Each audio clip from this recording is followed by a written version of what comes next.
නමෝ තස්ස භගවතු අරහතෝ සම්මා සම්බුද්දස්ස නමෝ තස්ස භගවතු අරහතෝ සම්මා සම්බුද්දස්ස නමෝ තස්ස භගවතු අරහතෝ සම්මා සම්බුද්දස්ස ශ්‍රද්ධාවන්ත පිටුතුනි අද හවස අපි අර කොටස් 10 භාවනාව කරා. ඒ කොටස් 10 භාවනාව මම 10ක් තෝරගෙන කරන්නේ මට ඒක කොටස් 10ක් ප්‍රමාණවත් කියලා හැඟෙන හින්දා ඒක කරනකොට ඒකේ මම අර දැකපු අත්දැකීම තමයි මම අපි කන්නොත් කියලා තියෙන හිත ගොඩක් අර ආය පාරක් එකලස් කරනවා ඒකේ. එකලස් කරනවා. අර මොකක්ද ඒ කියන්නේ? ඒක ඒ කියන්නේ හිතේ සාමාන්‍ය රටාවල් එහි මේ වෙලා දැන් පහුගිය දවස්වල අතර ශ්‍රම දාන තිබුණා එක එක දේවල් කරා අද උදේ ඊට පස්සේ අත උස්සන්න බැරිලා බෙහෙත් ගන්න ගියා ওই වගේ දේවල් ගොඩක් කරා කළා එහෙම තිබුණේ අද උදේ භාවනා කරගන්න බැහැ ඒක කැක්කුමයි ඊට පස්සේ අර මම අතර බෙහෙත් කරනවා නීතියේදී සමාදානයක් කරන්න ඕන ඊට පස්සේ එනත් ඒ වැඩේ වෙන්නේ ඒකද කරා කොහොම හරි එහෙම වෙලා හවස එතකොට බලනකොට හිතේ එකලස් ගතිය මදි. හිතේ හිත කොහොමද කියන්නේ හිත සරලව සුමටව අරමුණක් අරගෙන ඒ අරමුණේ ක්‍රියාත්මක වීමේ හැකියාව අඩු වෙලා තිබුණා. ඊට පස්සේ අර භාවනාව කරපුවාම ඒක ටික වෙලාවකින් ආයෙ සකස් වෙනවා. ඒකෙන් අපි ඒක ඉර්ධිපාද භාවනාවේ බුදුරජාණන් වහන්සේ දේශනා කරලා තියෙනවා නේද? එතකොට හිත ඇයි ඒකෙන් අර අපේ සාමාන්‍ය හිත පවතින රටාවයි ඒක තමයි එක ප්‍රශ්නය. හිත සාමාන්‍යයෙන් පවතින රටාව කියන්නේ බොහොම විසිරෙන රටාවක තමයි සාමාන්‍ය කෙනෙකුගේ හිතක් පවතින්නේ. ඒක එක දුර්වලතාවයක් කෙනෙක් ගාව තියෙන. ඒ දුර්වලතාවයෙන් හිත කිසිම රටාවකින් තොරව විසිරෙමින් හිත ගමන් කරන නිසා හිතේ ශක්තිය දුර්වල වෙලා තියෙනවා. හිතේ ශක්තිය දුර්වල වීමත් එක්කලා හිතේ අර නිකන් හිතේ කර්මන්නේ ගතිය දුර්වල වෙනවා. හිතේ ක්‍රියාවට ඔබින ගතිය වහා අරමුණ අරගෙන ක්‍රියාවට ඔබිනවා කියලා කියන්නේ මොකද්ද? අරමුණට වහා අවධානයෙන් යුතු අරමුණ වහා ගැනීමේ හැකියාව. කියන්නේ අපි තුමු අරමුණ වහා සිහිපත් කිරීමේ හැකියාව. අරමුණ ශ්‍රණයකින් විමසීමේ හැකියාව. ඒ වගේම අරමුණෙන් වහා අවශ්‍ය පරිදි ඉවත් වීමේ හැකියාව. ඒක තමයි හිතේ කාර්යක්ෂමතාවය කියලා කිව්වොත් ඒක තමයි කියන්න වෙන්නේ. හිත කියන්නේ අරමුණු ගන්න එකක්, අරමුණු පරිහරණය කරන එකක්. එතකොට ඒකේ කාර්යක්ෂමතාවය කියලා ගත්තොත් අපිට ගන්න තියෙන්නේ වහා අරමුණක් ගැනීම කොච්චර ඉක්මනට වෙනවද? ඊට පස්සේ අරමුණ පිරික්සා බලන එක අරමුණ ප්‍රොසෙස් කරන එක කොච්චර ඉක්මනට යාර කරන්න පුළුවන්ද? ඊට පස්සේ කොච්චර ඉක්මනට ඒකට අග්ගලා අතාරින්න පුළුවන්ද? ඊළඟ අරමුණ ගන්න. ඒක නේද හිතේ කාර්යක්ෂමතාවය කියලා අපි ගන්න නම් ගන්න වෙන්නේ. එතකොට අන්නේ හැකියාව සාමාන්‍ය මානසිකත්වයේදී භාවනා නොකරන මානසිකත්වයකදී දුර්වල වෙනවා. ඒ හැකියාව දුර්වල වෙනවා. මොකද සාමාන්‍ය මානසිකත්වයේදී අපි ඒ වගේ වහා අරමුණක් අරන් වහා ඒ අරමුණ විමසලා වහා ඒ අරමුණ අතාරන මානසිකත්වයක නෙමෙයි ඉන්නේ. අපි මොකාක් හරි ඔහේ අරමුණකට එන්න දෙනවා. අර ආපු අරමුණේ ඔහේ හිතේ කැරකෙන්න දෙනවා. ඊට පස්සේ ඒ කැරකිලා ඒ අරමුණෙන් ඔහේ වෙන මොකක් හරි අරමුණකට පා වෙලා යන්න දෙනවා හිතට. එහෙම එකක් තියෙන්නේ. අපේ පාලනයෙන් තොරයි කියලා කියන්නේ ඒකයි. සාමාන්‍ය මානසිකත්වයේ. ඔහේ අරමුණකට එන්න දෙනවා. ඒ අරමුණෙත් අපි කුසල අකුසල සමාලාට විමසන්නේ නැතිව ඔහේ ඒක ඉන්න දෙනවා. අකුසලයේ තිබ්බත් ඒකත් එහෙමම ඉන්න දෙනවා. ඊට පස්සේ ඒ ඉන්න දීලා ඒකත් එක්ක ඊට පස්සේ අරමුණ ඔහේ හිතටම එන්න දෙනවා හිතේ ආශ්‍රව වලටම අනුව. කාමාශ්‍රවයට අනුව ඒ භවආශ්‍රවාදී අවිජ්ජාශ්‍රව වලට අනුවම ඊළඟ අරමුණට નિરાයාසයෙන්ම එන්න දෙනවා. එතකොට ඒ මානසික මට්ටමේදී අර කියන කාර්යක්ෂමතාවය ගොඩක් දුර්වල වෙනවා. අර කාර්යක්ෂමතාවය ගොඩක් දුර්වල වෙනවා. එන්නේ ඒක තමයි කාරණා. එතකොට ඒකත් එක්ක ඒ කාර්යක්ෂමතාවයේ දුර්වල වෙනකොට ඒකට කියන්න පුළුවන් හිතේ කර්මන්නේ ගතිය දුර්වල වෙලා තියෙන්නේ. හිතේ කර්මන්නේ ගතිය ක්‍රියාශීලී ගතිය, කර්මන්නේ ගතිය. ඒ ක්‍රියාවට ඔබින බව. හිතේ අරමුණු අරගෙන අරමුණු විමසලා අරමුණක් අතහැරීමේ ක්‍රියාවට ඔබින බව දුර්වල වෙලා තියෙන්නේ. එතකොට හිත විසිරීම කියන කෙනුත් ඒකක පැත්තකින් ප්‍රකට වෙනවා. අනිත් පැත්තෙන් හිත නිකන් හිර වෙලා වගේ. හිත මිදිලා වගේ. මිද්ද ස්වභාවයක්. කින් ප්‍රකට වෙනවා. ඊට පස්සේ සියුම් අරමුණකට හිත තිබ්බොත් සියුම් අරමුණේ හිත සියුම් අරමුණක හිත ඉන්න කැමති නැහැ. ඒකට තීන මිද්ද ස්වභාවය. කියන්නේ සියුම් අරමුණකට හිත යොමු කරන්න අපහසු ස්වභාවය අරමුණේ නිකන් හිත මිදිලා වගේ. ඇයි ඔහේ ගිහිල්ලා. උදාහරණයකට කිව්වොත් එහෙම ඔහේ යන මේ කැලෑ හරකෙක් හරි කැලෑ අස්සෙක් වගේ. එතකොට ඒ කැලෑ හරකව හරි කැලෑ අස්සෙක් හරි අරගෙන අපි පාර දිගේ මෙහෙම අපි කියන විදිහට ඉස්සරහට යන්නයි නතර වෙන්නයි ඉස්සරහට යන්නයි කියන්න හදපු ගමන් අර කැලෑ අස්සයට ඒක දරා ගන්න බෑ. එහෙම නේද? කුළු හරකෙක් කියලා ගත්තොත් ඒ හරකට ඒක දරා ගන්න බෑ. මොකද උගේ පුරුද්ද තියෙන ඔහේ තමන්ට හිතුණු පැත්තක යනවා. තමන් හිතපු දෙයක් කරනවා. තමන් කැමති දෙයක් කරගෙන අර නිකන් ඔහේ ගහගෙන යන ජීවිතයක් තියෙනවා.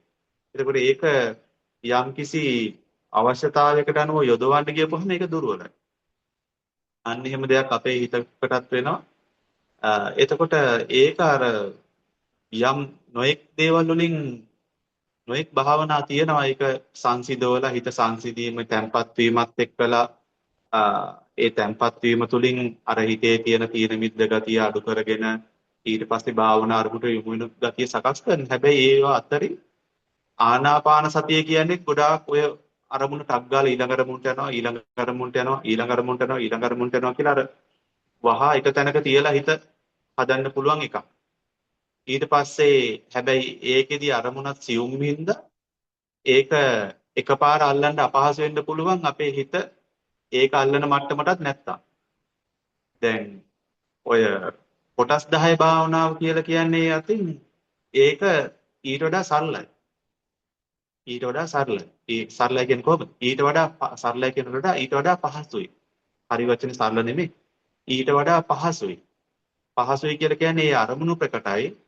අරමුණු අපිට ප්‍රකට අරමුණු ටිකක් ඊට පස්සේ ප්‍රකට අරමුණේ කොටස් 10කට අපි යොමු වෙනවා. එතකොට වහා අපි කැමති තැනකට යොමු වෙලා ඒ අරමුණ සිහිපත් කරගෙන ඒ අරමුණ මොහොතක් විමසමින් ඊළඟ මොහොතේ අතාරිනවා. අර හිතේ කාර්යක්ෂමතාවයේ වැඩෙන්න ඒක ලොකු උපකාරයක් කරනවා. ඒ විදිහට ඒ කාරණාව කරනවා නම්. ඔක ඇත්තට ඔය විදිහට ඔය ගණිතයේ පැත්තට උනත් ඔය සමහර දේවල් ගන්න පුළුවන්. මම දැක්කා එකපාරක් ඔය මොකක් හරි එකදී කියලා තියෙනවා මේ ඒක කාරණාවක මේ මොකක් හරි දැක්කා මේ ඒ ගණන් වලට එහෙම එකක් හදලා තියෙනවා. ඒක මේ ඇත්තද බොරුද දන්නේ නැහැ. මේ කොහෙත් මම මොකක් හරි එකක දැකපු සිද්ධිය වීඩියෝ එක දැකපු එක. දැන් A කියලා කියන්නේ 1. A සමානයි 1. B සමානයි 2. C සමානයි 3. D සමානයි 4 කියලා වල ඔය විදිහට ඇල්ෆබෙට් එකේ අකුරු වලට දෙනවා ඉලක්කම් ටික. නිකන් මේ මම මේකත් තේරුම් ගන්න. ඒ කියන්නේ මේ කාර්යක්ෂමතාවයේ හිතවල හදන්න මිනිස්සු ඒවද Tamanට තේරෙන විදිහට මේක ලෞකික සම්මාදිට්ඨිය අදාළ කාරණා හදපු ඈ. එතකොට ඒකේ ඉඳලා ඇල්ෆබෙට් එකේ කීයක් තියෙන 24යිද? 26ද? 26ක් නේද? එහෙමයි සර්. 26ද? ඔව් 6-17ද කියලා මටත් අමතක වෙලා. ඊට පස්සේ එතකොට අපිට Z සමානයි 26යි. ඊට පස්සේ ගණන් හදනවා A ධන P සමානයි Pද කියලා ගණන් හදන්නේ. A ධන P කීයද? ඊට පස්සේ අපි හිතමුකෝ A වර්ගයේ ධන B වර්ගයේ ධන Z වර්ගයේ සමානයි කීයද? ඊට පස්සේ A ධන P වර්ගයේ බෙදීම E ධන අර්ථව මොකක් කර එකක් Q වර්ගයේ කියලා. එතකොට ඒක ගණන් හදන්න දෙනවා වේගෙත් එක්කලා. ඉක්මනින් ඒ ගාන හදන්න ඕනේ. එතකොට මොකද වෙන්නේ බලන්නකෝ අර ඒ කෙනාට අර එක ඉලක්කමට අදාළ අංකේ අකුරට ලෙටර් එකට අදාළ අකුරට අදාළ ඉලක්කමක් තියෙනවා. ඒතර වහා ඒ ඉලක්කම සිහිපත් කරන්නත් වෙනවා. ඊට පස්සේ අර ගණිත කර්මයට අදාළ ප්‍රොසෙසින් කැලලත් වහා කරන්න වෙනවා. වහා කරලා ඊට පස්සේ ඒක ඉක්මනට උත්තරය අරගෙන ඊළඟ ගානටත් වහා යොමු වෙන්න වෙනවා. ඊළඟ ගානටත් වහා යොමු. එතකොට ඒකේ අර වහා සිහිපත් කිරීමයි වහා ඒ අරමුණ ප්‍රොසෙස් කරන එකයි වහා ඒ අරමුණ අතරලා ඊළඟට එකයි අන්න ඔක හදනවා. එතකොට කාලෙත් එක්කලා දීලා. එතකොට ඒකෙන් කෙනෙක්ගේ හිතක මට තේරෙනවා මේ එයාගේ ගණිතමය පැත්තට තියෙන ප්‍රොසෙසින් පවර් එක ගොඩාක් වැඩි කරනවානේ. ඒකේ උපක්‍රම ගොඩාක් වැඩි කරනවා. එතකොට ඔක මම කොහේ හරි වීඩියෝ එකක දැක්කේ. අන් ඔය වගේ දේවල් තියෙනවා. එතකොට ඒ වගේ එකක් තමයි අතරම මේ අසුභ භාවනා කොටස් 10 ද්වත්‍රිං සාකාර භාවනා කොටස් 10 කියලා කියන්නේ. ඊට පස්සේ ඒකේ ඊළඟ කාරණාව තමයි ඒ අරමුණු අපි ගන්න අරමුණ අපේ හිත කැමති ආකාරයෙන් තමයි ගන්න. අපේ හිත කැමති ආකාරයෙන් ගන්න. සමහර කෙනෙක්ගේ ඒ අරමුණ එයා ගොඩාක් ප්‍රකටව වර්ණවත්ව ගන්න ඉඩ තියෙනවා. සමහර කෙනෙක්ට ඒ අරමුණ නිකන් එහෙම වර්ණවත් නැති නිකන් බ්ලැක් ඇන්ඩ් වයිට් ගන්නට ගියපු මේ පිටුරයක් එන්නත් ඉඩ තියෙනවා. ඒ හිත කැමති විදිය. කෙසේ වේවා ඒ විදිහට කරගෙන යනවනම් හැබැයි අර හිතේ අරමුණක් වහා අරගෙන අරමුණක් වහා විමසන අරමුණක් වහා අතහැරීමේ හැකියාවත් එක්කලා ඒක පුරුදු ගන්න අර තිබුණු තීන මිද්ද ගතිය අයින් වෙලා හිතේ අකාර්යක්ෂම ගතිය අඩු වෙලා හිත විසිරෙන ගතිය අඩු වෙලා නැවත හිත මේ කාර්යක්ෂමතාවයේ වැඩි වෙන්න උපකාර කරනවා. ඊට පස්සේ හිත කාර්යක්ෂමතාවය වැඩි වෙනවා කියලා කියන්නේ අනිත් පැත්තෙන් පංච නීවරණ ගතිය අඩු වෙනවා කියන එක. පංච නීවරණ තමයි හිතේ බුදුරණා දේශනා කරන ප්‍රඥාව දුර්වල කරන්නා වූ නුවණැස වසන්නා වූ මේ හිතේ කියන්නේ අකුසලයක් කියලා කියනවනේ පංච නීවරණ කියනවා. ඒකට ඒකෙන් තනිකරම අපේ හිතේ ওই කාර්යක්ෂමතාවය වළක්වලා තියෙන්නේ පංච නීවරණ වලින්. කාමච්ඡන්දය කියලා කියන්නේ ඒ අරමුණේ තියෙන ආස්වාද ජනක කොහොමද කියන්නේ? කාම ආස්වාද ජනක. අරමුණේ කාමයට සම්බන්ධ ආස්වාද ජනක ස්වභාවයත් එක්ක අරමුණට ඇදිලා යනවා. ඊට පස්සේ ඒකෙන් වෙන්නේ ඒ අරමුණේ ඒ විදිහට ගහගෙන යනවා. කාමච්ඡන්ද. ව්‍යාපාද කියලා කියන්නේ අරමුණේ ගැටෙන ස්වභාවය කියන ලක්ෂණේ ඉස්මතු වෙලා ඒ අරමුණුත් එක්ක ගැටි ඉස්සරහට යනවා. ඊට පස්සේ කාමචන්ද ව්‍යාපාද තීන මිද්ද කියලා කියන ඔය කියපු එක උද්ධච්ච කුකුච්ච කියලා කියන්නේ අර විදිහට හිත විසිරෙන එකයි ඒවත් එක්ක හිත පසුතැවෙන එකයි විචිකිච්ඡාව කියලා කියන්නේ මොකද්ද මේ වෙන්නේ කියලා තේරෙන්නේ නැති ස්වභාවය. එතකොට මේ හැම එකකින්ම හිතේ කාර්යක්ෂමතාවය දුර්වල කරන එකයි කරන්නේ. හිතේ හැකියාව සැබෑ හැකියාව දුර්වල කරනවා. කවුරු හරි කෙනෙක් එතකොට භාවනාව කියලා කියන්නේ පංච නීවරණ වලින් එළියට එන්න ගන්නා වූ උත්සාහයක්. මොහොතකට හරි ඒක මොහොතක් නෙමෙයි අපිට තේරෙනවා එහෙම එළියට ආපුහාම සමහරලාට පැය ගානකට සමහරලාට වරුවකට සමහරලාට දෙකෙනෙක් දවසකට ඒකේ පහසුවක් පංච නීවරණයන්ගේ යම්කිසි අඩුවීම නිසා ඇතිවන්නා වූ පහසුවක් සැහැල්ලුව හිතට දැනෙනවා. හැදෙන්නේ ඒ හින්දා ඔන්නෝම කාරණාවක්. ඕකේ තව පොඩි කාරණාවක් ඔකත් එක්ක මම විස්තර කළොත් එහෙම මේක නම් ටිකක් ගැඹුරුයි. කොහොමද කියන්නේ? මේක ගැඹුරුයි මේක ටිකක් අහලා නිකන් පැත්තකින් තියාගන්න අපහසු නම් ඒ කියන්නේ අභිදර්ශනාව ගැන අපි අහලා තියෙන හින්දා නම් ඔබට ඒක තේරෙයි අපි ලෝකේ කියන එක අපි මවාගෙන පරිහරණය කරන ස්වභාවයෙන් තියෙන. අපිට එන අරමුණු මත අවිද්‍යාව යොදලා අපි ඒකත් එක්කලා ඒ අරමුණු අවිද්‍යාසගතව සංස්කරණය කරලා දැනගැනීම් පොදවලා ඒ දැනගැනීම් වලින් හදාගත්ත ලෝකයක් තියෙන. අවිද්‍යාසගත ලෝකයක් තියෙන. අවිද්‍යාසගත දැනගැනීම් තමයි මේ වගේ අපි පරිහරණය කරන්නේ. ඒකෙදි අපි ඒ අවිද්‍යාසගත ලෝකයේ අවිද්‍යාසගත දැනගැනීම් වලදී පරිහරණය කරන මානසිකත්වයට බුදුරජාණන් වහන්සේ කියන සාමාන්‍ය මානසිකත්වයට කියන නම තමයි මේ කාමාවචර මානසිකත්වය. මේ මිනිස්සු ඉන්න මානසිකත්වය. මේ දෙවිවරු ඉන්න මානසිකත්වය. තිරිසන් සත්තු සතර අපාය සත්තු ඉන්න මානසිකත්වය. කාමාවචර මානසිකත්වය. ඒ මානසිකත්වයේදී තනිකරම අපි ඉන්නේ ඒ කියන්නේ කොටින්ම කිව්වොත් එහෙම මෙතන විඥාන හිතේම හිතටම අරමුණක් ඇවිල්ලා ඊට පස්සේ හිතෙන්ම අරමුණක් දැනගෙන ඒකට බාහිර දේවල් උපකාරයක් නැහැ කියන්නේ හිතෙන්ම අරමුණක් ඇවිල්ලා හිතෙන්ම ඒ අරමුණ ප්‍රොසෙස් කරලා හිතෙන්ම දැනගන්න එකක් තියෙනවා. එන්නේ මට්ටමට කියනවා අරූපාවචර මානසික මට්ටම කියලා. හිතට අරමුණක් එනවා කියලා දැනනවා. හිතේ ඒ අරමුණත් එක්ක හිත යම් විදියකට කටයුතු කරනවා. ඒ අරමුණත් එක්ක හිත යම් විදියකට කටයුතු කරන එක දැනගෙන ඉන්නවා. ඒක තමයි අරූපාවචර මානසික මට්ටම. ඒක තමයි අවිද්‍යාවේ සියුම්ම මට්ටම. අවිද්‍යාවේ සියුම් මට්ටම. ඒ කියන්නේ කෙනෙක්ට ඇත්තටම හිත ඒ කියන්නේ එයාට අවිද්‍යාව එතන ඒකත් හේතුන්ගෙන් හටගන්න හැටි, හේතු නැති වෙනකොට නැති වෙන හැටි පේන්නේ නැතුව ඒ අවිද්‍යාවේ සියුම්ම මට්ටම වන අරූපාවචර මානසික මට්ටමට යන්න පුළුවන්. ඒතකොට හිතෙන්ම අරමුණු ගන්නවා, හිතෙන්ම අරමුණු ගැන විමසීමක් හරි යම් කිසි සංස්කරණයක් කිරීමක් වෙනවා. ඊට පස්සේ ඒ සංස්කරණය කරලපු අරමුණු ගැන හිතෙන් දැනගෙන ඉන්නවා. ඕක තමයි ඔතන යථාර්ථය. එහෙම තියෙන තැනක ඒ කියන්නේ එතන ඇත්තටම වෙන දෙයක් කියලා කිව්වොත් ඒක තමයි තියෙන්නේ. එහෙම තියෙන තැනක තමයි අපි ඒකෙන් දුර්වල වෙලා මේ රූපාවචර මානසික මට්ටම කියන බ්‍රහ්මයෝ ඉන්න මානසික මට්ටමට ඇවිල්ලා බාහිර දේවල් තියෙනවා, බාහිර දේවල් පේනවා. ඒ වගේ සද්ධාහන්න පුළුවන්. හැබැයි ඒව සතර මහා මේ අල්ලන්න පුළුවන් දේවල් නෙමෙයි. කියන මානසික මට්ටමකින් බ්‍රහ්මයෝ පරිහරණය කරනවා. අපි එතනනුත් එහාට ඇවිල්ලා තමයි බාහිර දේවල් තියෙනවා, බාහිර දේවල් පේනවා. ඒ වගේ සද්ධාහන්නත් පුළුවන්, ගඳ සුවඳ රස පහස විඳින්නත් පුළුවන්, අල්ලන්නත් පුළුවන් කියන මානසිකත්වයේ අපි පරිහරණය කරනවා. ඒකට කියනවා කාමවචර මානසිකත්වය. එතකොට ඒක හරියට අර ඒ කියන්නේ කොහොමද කියන්නේ? මෙහෙම කිව්වොත් එහෙම ඒක උපමාවකින් කිව්වොත් එහෙම අර වැලිසරාවක උපමාවකින් ගත්තොත් එහෙම වැලිසරාවක දැන් වැලිසරාවක මේ පැත්තේ තියෙන වැඩි ඊටාම සියුම් කේශනාලිකාවකගේ සිදුරේ තමයි එහා පැත්තට යන්න පුළුවන්.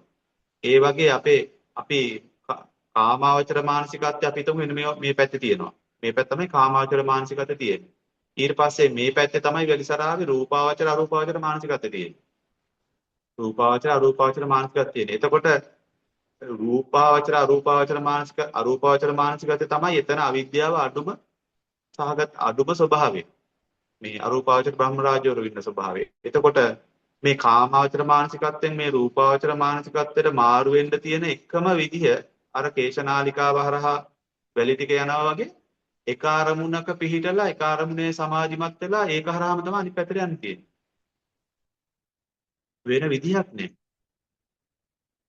වෙන විදිහක් නෑ. එතකොට අපි අර මොකද්ද කියන්නේ අපි වෙනම බබල් එකක් හදාගෙන ඉන්නේ.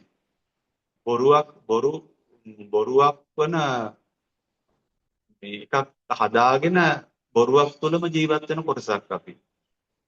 මිනිස්සු කියලා කියන්නේ. දෙවරුත් එතන ඉන්නේ. එකක් හදාගෙන ඉන්නේ. කියන්නේ විකෘතියක් හදාගෙන විකෘතිය ප්‍රകൃතියක් කියලා හිතාගෙන ඉන්න කට්ටියක්. මේ ලෝකයේ මිනිස්සු දෙවියෝ කියලා ගත්තොත් සතර පාය කට්ටියත් ඇතුළත්.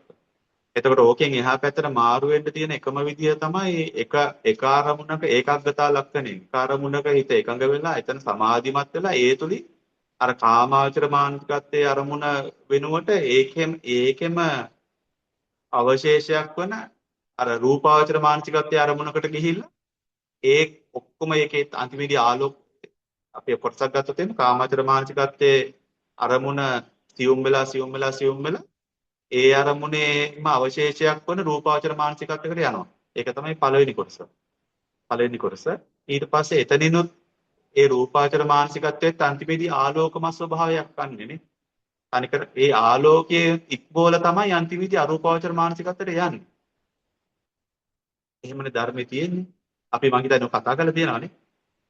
අපි කාමාවචර මානසිකත්ව රූපාවචර අරූපාවචර මානසිකත්ව කතා කරන්නේ. එතකොට ඔන්න ඔහොම මේ එකක් තමයි තියෙන්නේ. අපි අර විකෘතියක් වගේ එකක් හදාගෙන මේ පැත්තටලා ඉන්නවා. උතනින් අපි කවදා හරි ප්‍රകൃතියට යන්න නම් අපි භාවනාව හරහාම තමයි යන්න තියෙන්නේ. අඩුම ගානේ අර මොකද්ද ඒක කියන්නේ අවම විකෘතියට යනවා නම් අරූපාවචර මානසිකත්වය කියන්නේ ඇත්තටම නිරෝධයට සාපේක්ෂව ඒකත් විකෘතියක්.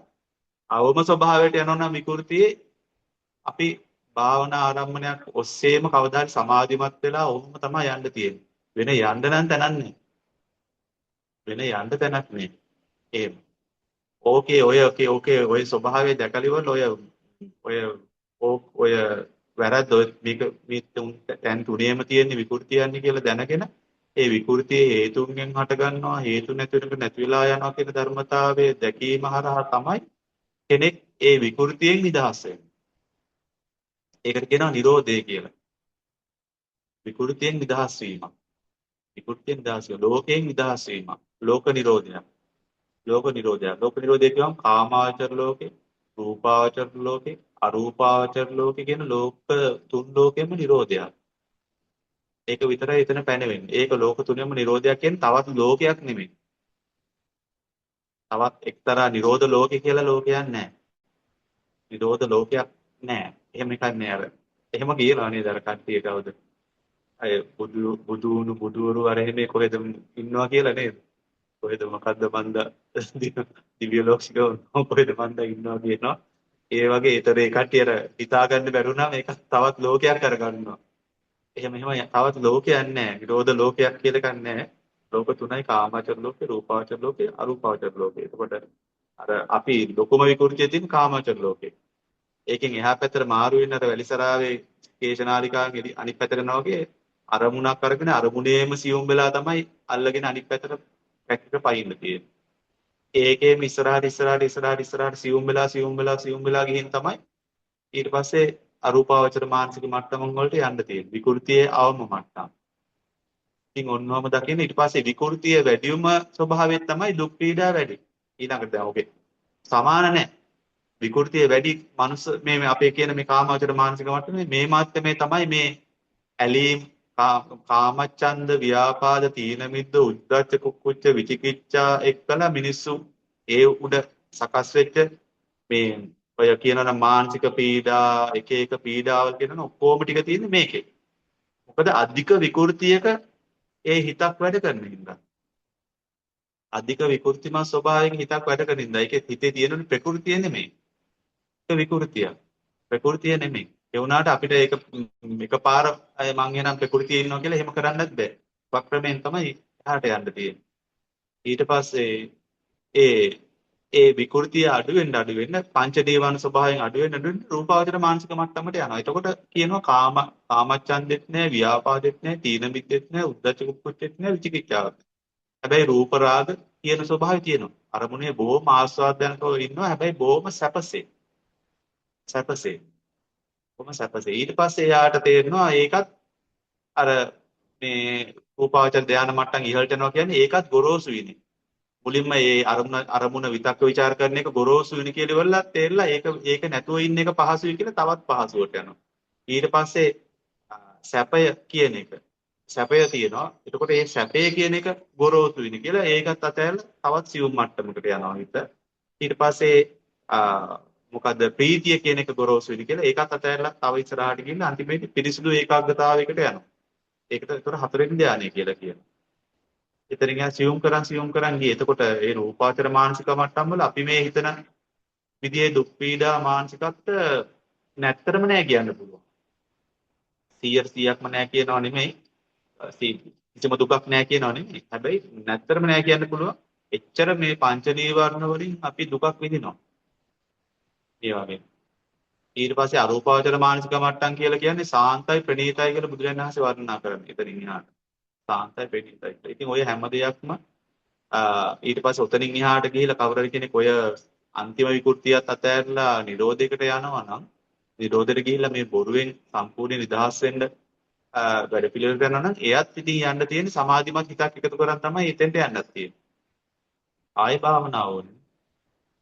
ආය භාවනාව ඕනේ. ඉතින් ඔන්නෝම ස්වභාවයක් තමයි තියෙන්නේ. ඉතින් මට ඔක අද නිකන් අවශ්‍ය එකපාරට ඉතින් මේක විකෘතියක්නේ. මෙතන මේ ස්වභාවය ඉතින් මේකේ මේ ඉර වෙලා ඉන්නේ මේ වෙනම බබල් එකක් වගේ එකක්. ෆේක් බබල් එකක් තියෙන්නේ. ඒක හදාගෙන ඉන්නේ කාමාවචර මානසිකවලට කියලා. අර වැලිසරාවෙන් වගේ එහා පැත්තට යන්න තියෙන විදිය තමයි අර රූපාවචර මානසික මට්ටම වලට යන්න තියෙන්නේ. භාවනා අරමුණකින්ම සියුම් වෙලා මිසක් වෙන යන්න පාරක් නෑ. ඉතින් ඕක මට හිතුණා. ඉතින් භාවනා අද දවසේදී ඒක නිකන් කියන්න කියලා හිතුණා. ඒ කියන්නේ අහන්න මොනවා හරි තියනවද නැත්නම් ඔකට භාවනාව ගැන මොකක් හරි කාරණාවක් තියෙනවා නම් අහමු. නැත්නම් අපි භාවනාව පටන් ගමු. මට මේ හාමුදුරනේ මේක ප්‍රශ්නයක් අහන්න තියෙනවා. මේකේ මේ හාමුදුරුවෝ දැන් කියපු එකේම වෙනම පැතිකඩයක්. දැන් අපි ඔය දැන් අපි ඔය සාමාන්‍ය හාමුදුරු කියන වගේ අර ගලාගෙන යන අපි මානසිකාරයේ ඉන්නකොට ඒක අවිද්‍යාවෙන්මනේ තියෙන්නේ. අවිද්‍යාව මේ පාදක කරගෙන ඒක හැමතිස්සෙම කෙරෙන්නේ. එතකොට හැමතිස්සෙම කරන හැම දෙයක්ම අකුසල පාර්ශවයේ දේවල් කියලා මට හිතෙන්නේ. මොකද ඒක අවිද්‍යාවෙන් කරන දේවල් නිසා. දැන් අපි භාවනා කරනකොට ඔය එකක් ආරගෙන පොඩ්ඩක් හරය ගොඩනගන එතකොට චුට්ටක් හරි අර අවිද්‍යාව අඩු වෙනවයි කියලා මට තේරෙන්නේ. දැන් අර ආන්ත්‍රිකයෝ වගේ රූපාවචරකොට අවිද්‍යාව ආවමයි කියලා ඒ හරියට. දැන් කාමාවචර සීතකත් ඉන්නකොට අපි භාවනා කරනකොට දැන් ඔය කොටස් 10 හරි අනික් භාවනා කරනකොට හරි අවිද්‍යාව එතකොට ඒ කුසල් පාර්ශවයේ ඩිංගක් හරි අඩු වෙලා තියෙනවා. එතකොට මගේ ප්‍රශ්නේ කුසල් කරනකොටත් අපි අවිද්‍යාවෙන් නේද කරන්නේ? අවිද්‍යාව ඕක අඩු වෙලා. ඕක තමයි කතාව. දැන් කුසලය කියන එක අවිද්‍යාවෙන් කරන්න කියලා ඒක තමයි ඇත්ත කතාව. ඒ වුණාට අටුවාවට එනකොට පොඩි ඔකේ ප්‍රශ්නයක් තියෙනවා. දැන් බුදුරජාණන් වහන්සේ කියනවා අවිද්‍යා පත්‍ය සංඛාරා කියලා. සංඛාරය ගැන පැහැදිලි කරන ආකාර දෙකකදී එක ආකාරය තමයි පුඤ්ඤාභි සංඛාරෝ අපුඤ්ඤාභි සංඛාරෝ ආනෙන්ජාභි සංඛාරෝ. පිනට අනුව සංස්කරණය වුණත් ඒකත් අවිද්‍යා පත්‍ය සංඛාරා. පවට අනුව සංස්කරණය වුණත් ඒකත් අවිද්‍යා පත්‍ය සංඛාරා. ආනෙන්ජාභි සංඛාරය කියලා ධානා ස්වභාවයට අනුව සංස්කරණයක් වුණත් ඒකත් අවිද්‍යා පත්‍ය සංඛාරා කියලා බුදුරජාණන් වහන්සේ කියනවා. එතකොට ඒ හින්දා අවිද්‍යාව කියන එක හැමතැනම තියෙනවා. ඒක කියන්නේ ගොරෝසු මට්ටම අඩුයි. ගොරෝසු මට්ටම අඩුයි කියලා කියන්නේ. පංච නීවරණ ධර්මතාවයේ අඩුයි අතෙන් යනකොට. කාමාවචර කුසලයක් වුණත් පංච නීවරණයේ ගෙවීම පිණිස හේතු වෙනවා. කාමාවචර කුසලයක් කියලා කියන්නේ පංච නීවරණයේ ගෙවීම පිණිස උපකාරයක් තියෙනවා. රූපාවචර අරූපාවචර කියලා කියන්නේ රූපාවචර කුසලයකට උත්සාහවත් වෙනවා කියන්නේ පංච නීවරණයේ වේගෙන් ගෙවෙනවා කියන එක. රූපාවචර කුසලයක ඉන්නවා කියන්නේ පංච නීවරණ නැහැ කියන එක. එහෙම තමයි ඒක දත යුත්තේ. ඉතින් ඔය මේ කාමාවචර කුසලයේ අවිද්‍යාව තියෙනවා කියනවල අපි කිව්වහම ඒකට ඊට පස්සේ කියනවා ඒක අටුවාවේ කියන ආශ්‍රවේ තියෙනවා. ආශ්‍රවේ තිබ්බට අවිද්‍යාව නැහැ කියනවා. ආශ්‍රයේ තියෙනවා අවිද්‍යාව නැහැ කියනවා. ඒ වුණාට ඇතාන්ත ඒවා වරද්දලා ගත්ත ඒවා සංඥා විපල්ලාස ඔක්කොම ටික තියෙනවා. ඉතින් මොකද්ද එතකොට අවිද්‍යාව කියලා ලොකු ප්‍රශ්නයක් තියෙනවා නැහැ කියන අවිද්‍යාව. ආශ්‍රවේ තියෙනවා අවිද්‍යාව නැහැ කියලා ඉතින් ඒ කට්ටිය කියනවා. ඉතින් ඒක මට කවදාකවත් පිළිගන්න බැරි එකක්. සංඥා විපල්ලාස ටිකක් පැහැදිලිවම පේනවා. අනිත්‍ය නිත්‍ය සංඥාවේ පිහිටලා අපි පින් කරන්නේ අනිත්‍ය සංඥාවේ පිහිටලානේ බුදුන් වදින්නේ නිත්‍ය සංඥාවේ පිහිටලානේ ඊට පස්සේ අසුභේ සුභ සංඥාවල් ඔය ඔක්කොම මේ ඔයගේ පිහිටගෙන තමයි වැඩේ කරගෙන යන්නේ අනාත්මේ ආත්ම සංඥාව බුදුරයන් වහන්සේට අපි වඳිනවා ආත්ම සංඥාව අර අවිද්‍යාව නැtei කියනට වැඩිය හොඳයි අර හාමුදුරුවෝ ඒකේ අර තියෙන ගොරෝසු ගතිය අඩු වෙගෙන යනවා කියන එක තමයි කියන්නේ නේද? ඔව් වෙන නම් කියන්න විදිහක් නැහැ ඒක. ගොරෝසු ස්වභාවය අඩුයි කියන එක නම් පැහැදිලිව පේනවා. අවිද්‍යාව නැහැ කියලා කියන්න බෑ. ඒ වුණාට ඒකට එහෙම කියන ආශ්‍රය අවිද්‍යාවේ තියෙනවා මේ අවිද්‍යාව නැහැ කියලා කියපිට මම හිතුවා මේ මොනවද මේවා කියලා මේ අවිද්‍යාව නැත්තම් මේ ආත්ම සංඥාවල් මේ මොනවටද අයිති වෙන්නේ කියලා. මේ අවිද්‍යාව නෙමෙයිද? අවිද්‍යාවේ හේතුවෙන් අටගත් දේවල් නෙමෙයිද කියලා. එතකොට ඒකට මුකුත් කියන්නේ නැහැ ඒවට. උත්තරයක් දෙන්නේ නැහැ. ඉතින් ඕන එකක් තියෙන්නේ. ඉතින් ඔන්න කොහොම හරි කෙසේ වේවා යථාර්ථය නම් මම දන්නේ ඒවා යථාර්ථය තියෙන්නේ මේ විදිහට. යථාර්ථයේ තියෙන ඔය විදියට. ඒක කෙනෙක්ට නෑ කියන්න බෑ. බුදුරජාණන් වහන්සේත් අවිද්‍යාව පත්‍ය සංඛාරා කියලා මොනවද ඒ කියලා පුඤ්ඤාභි සංඛාරයේ ආනෙන්ජාභි සංඛාරයේත් ඒකටම දාලා තියෙනවා. එතනින් එහාට අපි කතා කරන දෙයක් නෑ අවිද්‍යාව පත්‍ය කරගෙන හටගත් සංස්කරණ. සංස්කරණේ අවිද්‍යාව නෑ කියන්න බෑ. අර හේතුඵල ධාමට අනුව ඒක නේද? හිමස්මින් සති ඉදං හෝති කියන ආරණ්‍යය දාපුවම ඔක්කොම එකට හිටිනවා ආය පාර. අපි ඒකත් පැහැදිලි කරානේ. ඉතින් එහෙම තියෙද්දි ඒක නෑ කියන එක කොයිතරම් සාධාරණද කියලා ලොකු ප්‍රශ්නයක් තියෙනවා. ඉතින් මට එකඟ වෙන්න බැරි තැනක් ඒක. ඒ මතය. ඒකේ කොහෙවත් ත්‍රිපිටකේ නෑ මේ මතය. ත්‍රිපිටකේ නෑ. මූලික බුද්ධ වචන. තාම මොනවද අහන්න තියෙන්නේ? එහෙනම් මේ භාවනාව ওই විදිහට කරන්න. අපි ඇත්තටම කැමති භාවනාව තමන්ට පුරුදු භාවනාවකට කටි හිත තියන්න. දැන් අපි අර හැමදාම මම මුකුත් කියලා මේ භාවනාව කරමු කියලා එහෙම අවස්ථාවක් නැහැ මම දකින්න හැටියට. තමන්ගේ හිත තමන් මේ භාවනාවට කැමති කියලා හිතනවනම් ඒ භාවනාව කරන්න මොකක් හරි එක භාවනාවක හිත පුරුදු කරන්න උත්සාහවත් වෙන්න අවම වශයෙන් එක භාවනාවක් දිගටම ගෙනියන්න. අනිත් භාවනාව එකතු කරගත්තට කමන්නේ එක භාවනාවක් දිගටම ගෙනියන්න උත්සාහවත් වෙන්න. හැබැයි යම් කිසි ආකාරයකින් තමන්ගේ හිතේ අපි හිතමුක අර විදිහට හිතේ විසිරෙන ගති ගලාගෙන යන ගති තීන මිද්ද ගති වගේ ඒවා වැඩි වෙලා තියෙනවා දකින්නවනම් ඒවා කැපෙන්නා වූ භාවනාවක් හොයාගෙන තමයි කරන්න ඕනේ. ඒ වෙලාවට මෛත්‍රී භාවනාව කරන්න හදලා හරියන්නේ නැහැ. මෛත්‍රී භාවනාවක් මම ඒ වෙලාවට කරනවා කියලා ඒක එහෙම මොනවා හරි ඒ කියන්නේ සාමාන්‍ය විදිහට මානසිකත්වයේ මෛත්‍රී භාවනාව කරලා අපි සාමාන්‍ය වචන කියන විදිහට ඕම කරලා හරියන්නේ නැහැ. ඒ වෙලාවට ආනාපාන සති භාවනාව හොඳ වුණාට සියුම් වැඩි කරන්න බෑ. අර මානසිකත්වයට ඔරොත්තු දෙන්නේ. ඒ වෙලාවට තමන් තේරුම් අරගෙන මේ වෙලාවට මගේ හිතට ගැලපෙන්නේ මෙන්න මේ භාවනාව. කියලා කොටස් 10 භාවනාව. මේක තමයි මේ වෙලාවට ගැලපෙන්නේ කියලා ඒ අනුව තෝරගන්න. තමන්ගේ හිත ප්‍රණීත ස්වභාවයෙන් තියෙනවනේ එයාට ආනාපානසති භාවනාවකට යන එක හොඳයි. එතකොට හිත කැමති ඒකට.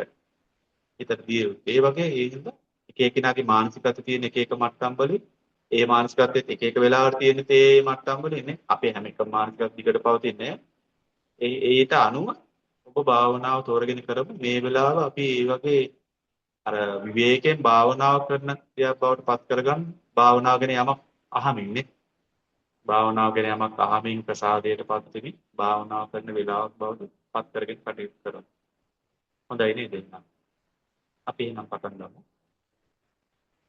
එහෙනම් හැමෝම ඇස් දෙක පියාගන්න ඇස් දෙක පියාගෙන ඔබ හොඳට සියුම්ම ගැඹුරට හුස්මක් ගන්න ඒ හුස්ම හෙළන ගමන් තමන්ගේ මුළු ශරීරයම සැහැල්ලු කරගන්න. ආය පාරක් ගැඹුරට හුස්මක් අරගෙන ඒක හෙළන ගමන් ශරීරය සැහැල්ලු කරගන්න. සියලුම කල්පනා කිරීම අතහරිනවා. මේ මොහොතේ සැහැල්ලුයි. සියලුම කල්පනා කිරීම අතහරිනවා. මේ මොහොතේ සැහැල්ලුයි. සියලුම කල්පනා කිරීම අතහරිනවා. මේ මොහොතේ සැහැල්ලුයි. දැන් භාවනාව කරගෙන යන්න. මම අවශ්‍ය කාලය ගියාට පස්සේ කියන්න කරන්න.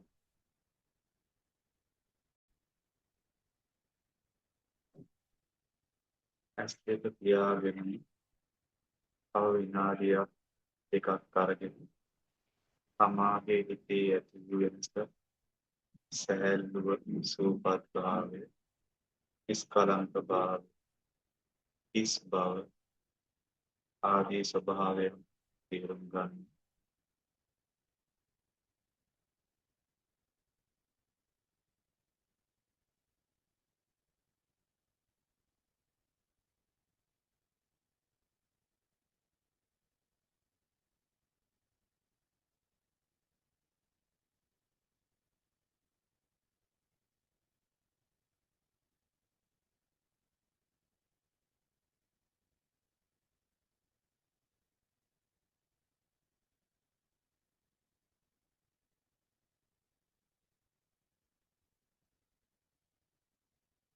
දැන් එමින් ඉස්තකාරයි.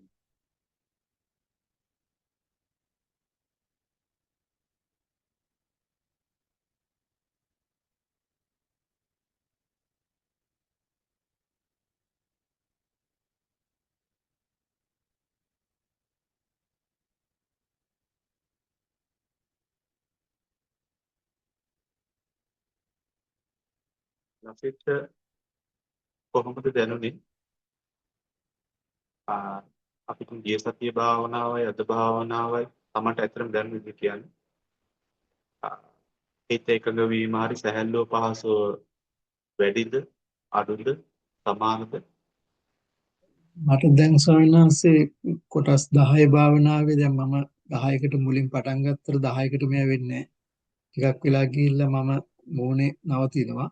එතන තමයි කොමත් වෙලා පේන්නේ. එතන තමයි මම දිගටම ඉන්නේ ස්වාමීන් වහන්සේ. ඔව් මට දැනගන්න ඕනේ ඒක නෙමෙයි. ගිය සතියේ අපි දැන් මේ විදිහට භාවනා කරා. ඒ භාවනාවයි අද භාවනාවයි දෙකම එකම ලෙවල් එකටද දැනුනේ. හිතේ තැම්පත් භාවය වැඩිවීම අද වැඩියෙන් තිබ්බද අඩුවෙන් තිබ්බද ඒ ගානමයි එහෙම වෙනසක් නෑ. කොහොමද? ආසාවක් වෙනදට තිබ්බද? වඩා සොයනස් වැඩියක් තිබුණා. ඒ කියන්නේ මට වෙනදට වෙලා යනවා ගොඩක් වෙලා ගිහිල්ලා තමයි මම මූණේ නවතින්නේ. නමුත් අද මට ටිකක් කලින් මේ නවතින්න පුළුවන්කම ලැබුණා.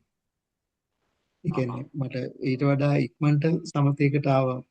මට එතන නවතින්න. මාන්‍යයම කොහොමද? අවසරයි ස්වාමීන් වහන්සේ මුලදී නම් සිත විසිරුණු ගතිය මගේ තිබුණා. ඊට පස්සේ මම අර කොටු දෙකක් විතරක් මෙනෙහි කරගෙන ඉන්නකොට ඊට පස්සේ මගේ හරි ගියා. මම ඊට පස්සේ කොටස් 10ම අරමුණු කරලා භාවනා කළා. හිතේ නිකන් සැහැල්ලු ගතිය ගිය සතියට වැඩි පොඩ්ඩක් වැඩි ගතියක් මට දැනුණා. අද භාවනාවේදී ගිය සතිය අපි එකට අද භාවනා කරනකොට අද භාවනාව. අද භාවනාවේ සැහැල්ලු ගතියක් දැනුණා. ඒ සැහැල්ලු ගතිය පමණයි. ලක්මාලි කොහොමද?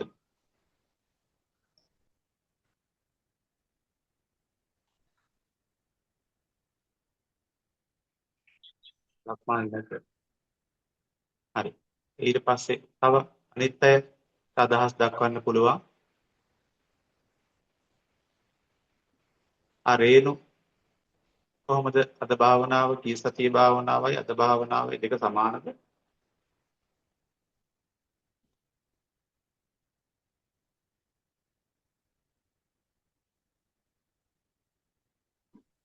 පැටි මං හිතන්නේ ෆෝන් කතා කරන්න කැමති. හරි හොඳයි. නෑ අපිට පොඩ්ඩක් අවසරයි ස්වාමීන් ඔව් වහන්සේ. ස්වාමීන් වහන්සේ මට මේ තියෙන එකක් තමයි මේ මට ඒක මේ ප්‍රශ්න අහන හැටිත් හරියට තේරෙන්නේ නැහැ වගේ මේ දැන් අර මේකේ කොටස් ටික කරගෙන එනකොට අර අපි පාරක යනවා වගේ මේ ඔව් නිකන් එහෙම දැනීමක් වගේ එකක් තියෙනවා. එතකොට මට සමහර වෙලාවට දැන් අර කියන්නේ ඒක අර කරන්න එපා වෙලා නෙවෙයි ඒක කැමැත්තෙන් කරන්නත් පුළුවන්. ඒක හොඳට මට කරගන්නත් පුළුවන් මේ භාවනාව.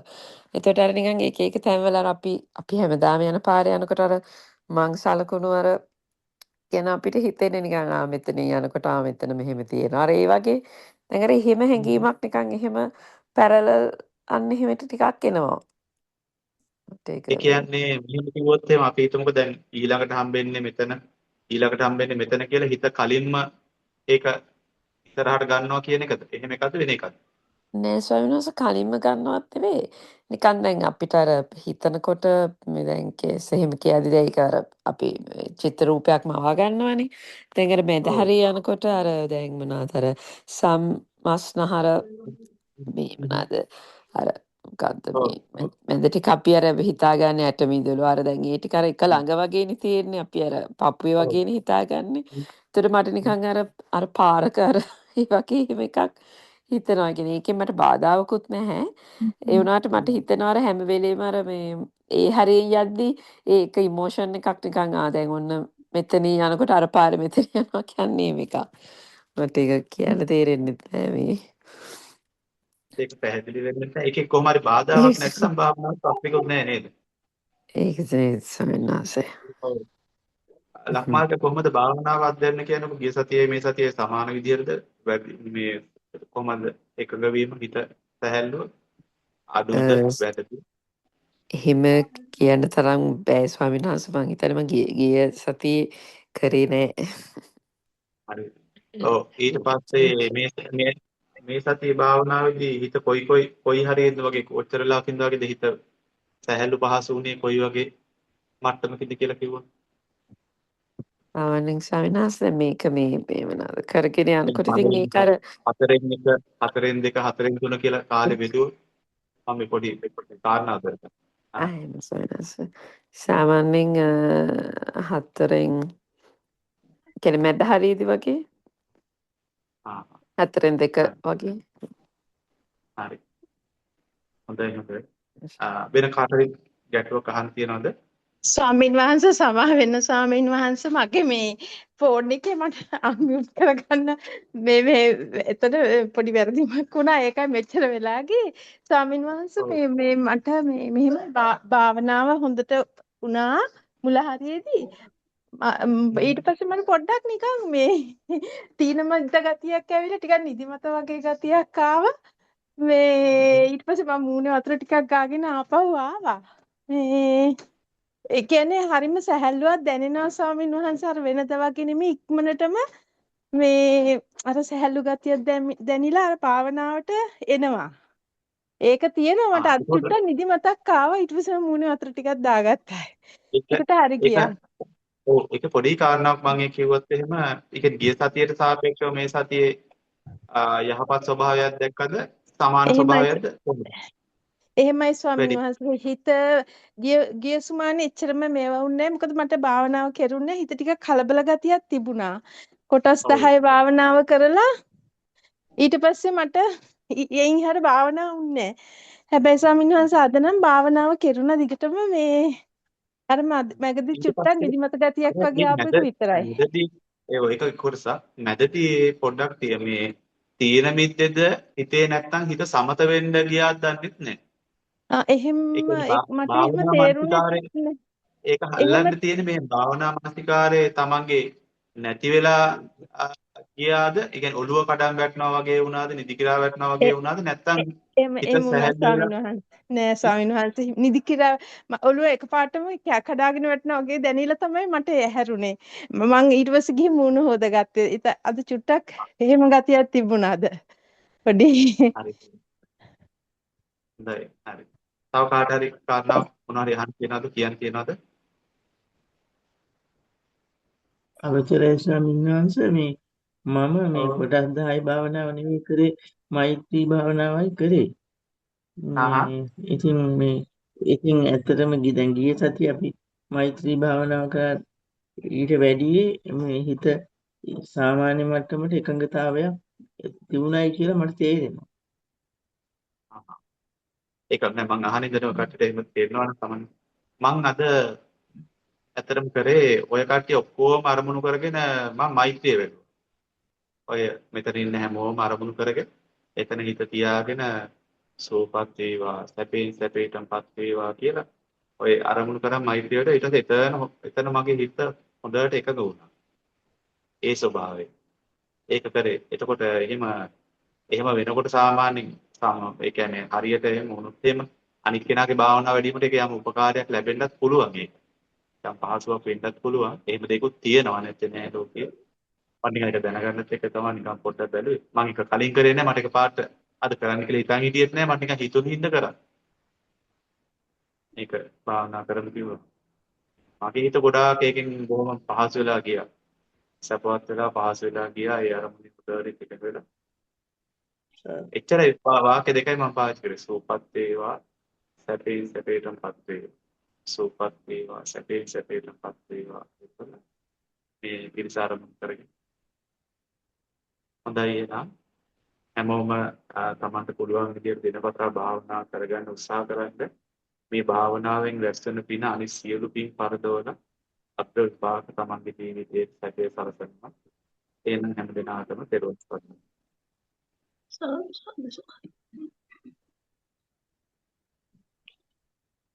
සීලවන්තං ගුණවන්තං පුඤ්ඤකෙත්තං නුල්ලබේන මෙයාලම් පසිතුමා දිතුමා සාරිපුත්ත ආදී තේරණ පටිපාටි ශ්‍රද්ධා සීලං බුද්ධ පුත්තං නමං සාදු සාදු